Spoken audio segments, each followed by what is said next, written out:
وعشان يوم الأجازة يعدي بسلام لازم نعمل لهم سفرة تمام التمام. أول حاجة يا صباح أو مساء الهنا والسعادة على كل حبايبي اللي بيتابعوني وكل حد يوصل له الفيديو الحلو ده. تعالوا نعمل لهم سفرة حلوة قوي قوي هيحتاسوا فيها وفي جمالها. أول حاجة هجيب التوابل اللي عندي دي. أنا جبت فلفل أسود، بابريكا، معلقتين سماق. معلش ما شفتوش الفيديو من أوله بس أنا كنت مستعجلة فحطيت المكونات الأولانية: فلفل أسود، بابريكا، سماق، ونزلت عليهم بنص كوباية زبادي وقلبت الخليط ده شوية. بعد كده نزلت عليهم كمان بمعلقة صلصة. احنا هنا هنعمل يا جماعة تتبيلة حلوة قوي وهنحط فيها مكونات كتيرة، بس المكونات دي هتخلي طعم التتبيلة وطعم الفراخ حاجة وهمية جدا، هيفضلوا فاكرينها من الأسبوع للأسبوع. وقلبي كل المكونات الحلوة اللي عندك دي، وبعد كده هتنزلي بمعلقتين 3 زيت وهتكوني جايبة الفرخة الحلوة بتاعتك. شوفي احنا حاطين هنا الفرخة يعني كاملة. ممكن طبعا تقطعيها على 8، ممكن تقطعيها على 4/4 لو الفرخة صغيرة. احنا هنا عايزين التتبيلة اللي احنا عملناها دي عايزاكي توزعيها كويس جدا في كل الفرخة، وممكن تحت الجلد، وممكن كمان تقطعي الفرخة شرايح بحيث ان التتبيله تخش فيها يمين وشمال، وما يعني ما تتخضيش ان انت بقى تقعدي تغلغلي كل الحاجات دي بايديكي، بالشوكه، بالمعلقه.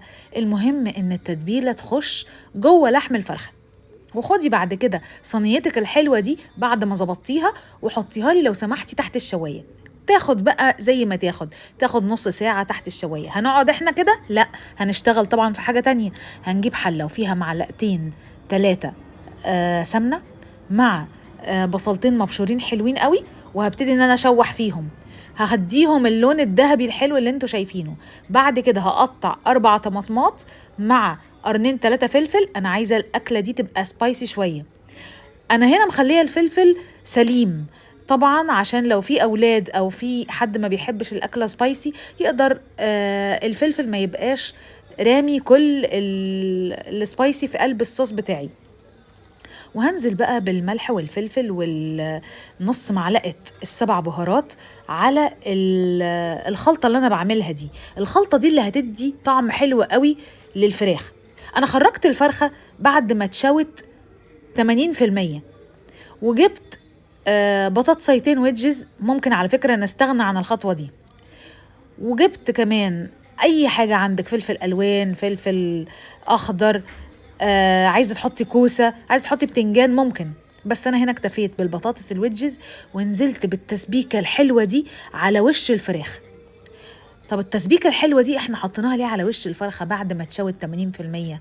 انت عندك حتى لو الفرخة نشفت منك سنة، التتبيلة دي هتخليها مليانة طراوة، والبصل مع الطماطم مع البهارات هينزل يودي الفرخة المشوية دي في حتة تانية خالص. ساعات يا جماعة بيبقى أهم من ان انت تاكلي حتة الفرخة انك تاكلي الصوص اللي حواليها. الصوص ده هينزل على الفرخة المشوية، أنا مش عايزة أقول لكم على الجمال والطعم مع البطاطساية. وهندخلها تاني تاخد وش في الفرن، ممكن عشان الفرخة تكمل 20% سوا. في الأثناء دي أنا هعمل إيه؟ هجيب بصلاية وافرمها، واجيب الكبد والقوانص بتاعت الفرخة، ولو عندك كبد وقوانص متحوشة في الفريزر طلعيها. هنعمل شوية فريك يستاهلوا بقكم، وهقلب البصلايه مع الكبد والقوانص. طبعا البصلايه انتوا شايفين ان انا يا دوبك شوحتها بس عشان تفضل طريه وتطلع طعمها مسكر في قلب الفريك. واقلب الفريك واديله بس يعني كوبايه الا ربع شوربه لو عندك شوربه او عندك ميه، وسيبيه فلفل على النار. وبعد كده طلعت الصينيه الفراخ بتاعتي. عايزه اقول لكم ريحه التتبيله مع التتبيله الاولانيه مع الصوص التاني مع الفراخ المشويه تحت الشوايه حاجه وهميه. طب ما اكملها بقى.